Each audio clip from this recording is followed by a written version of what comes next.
எதிரிகளை அச்சப்படுத்த கழுத்தில் ரத்தத்தை தடவிக் கொள்ளும் வல்ச்சர் கழுகுகள். கழுகுகளில் உள்ள முக்கிய இனம் ரூபல் வல்ச்சர் எனப்படும் பிணந்தனி கழுகுகள்.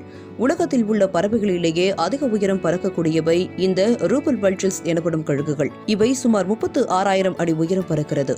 கிழக்கு ஆப்பிரிக்கா மற்றும் சாகல் பகுதிகளில் மட்டுமே காணப்படுகிறது. தமிழ்நாட்டின் நீலகிரியிலும் காணப்படுவதாக சொல்லப்படுகிறது. இதன் எண்ணிக்கை தற்போது வெறும் 30,000. 36,000 அடி உயரத்தில் விமானம் ஒன்று பறந்து கொண்டிருந்த போது அதில் ஒரு பறவை சிக்கியது. அந்த பறவைதான் ரூபல் வல்ச்சர்ஸ். இதை வைத்து இந்த பறவை 36,000 அடி உயரத்தில் பறக்கும் என்பதை உறுதி செய்துள்ளனர். இந்த கழுகுகள் பிற சக கழுகுகளை பயமுறுத்த அதன் கழுத்தில் ரத்தத்தை தடுப்பிக் கொள்ளும் பண்பு கொண்டவை. இதனை பார்க்கும் பிற கழுகுகள் அச்சமடைகின்றன.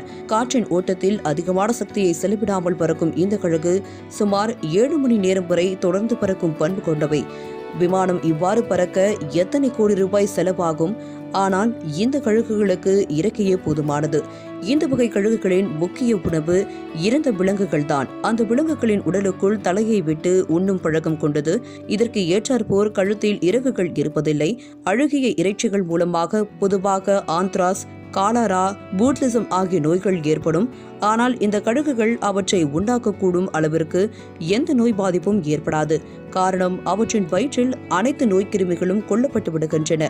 இந்த கழுகுகளுக்கு பிணந்தின்னி கழுகுகள் என பெயர் வர காரணம் அவை இறந்தவற்றை மட்டும் சாப்பிடும் என்ற பழைய நம்பிக்கைதான். ஆனால் வயதான சிறிய வேட்டையிடும் சக்தி குன்றிய கழுகுகள் மட்டுமே இறந்த இறைச்சியை குறிவைக்கின்றன.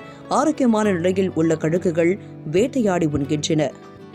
இது போன்ற பல சுவாரஸ்யமான வீடியோக்களை பார்க்க நம்ம Q7 சேனலை சப்ஸ்கிரைப் பண்ணுங்க. நன்றி.